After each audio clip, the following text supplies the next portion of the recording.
Setelah mengikuti kegiatan retret Kabinet Merah Putih di Akademi Militer Magelang, Menteri Pertahanan Republik Indonesia Syafri Samsudin ziarah ke Kompleks Makam Astana Giribangun, Matese, Kabupaten Karanganyar, Jawa Tengah pada Minggu 27 Oktober.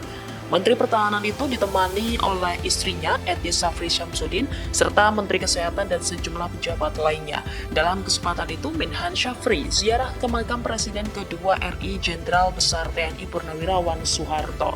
Diketahui Soeharto merupakan ex-mertua dari Presiden Prabowo Subianto sekaligus ayah dari Titik Soeharto. Selain itu, Syafri juga ziarah ke makam Kepala Staf Angkatan Darat tahun 1993, Jenderal TNI Wismoyo Aris Munandar. Sang Menhan memberikan penghormatan dan memanjatkan doa untuk kedua tokoh besar yang telah memberikan pengabdian terbaik bagi Download Tribun X sekarang, menghadirkan lokal menjadi Indonesia.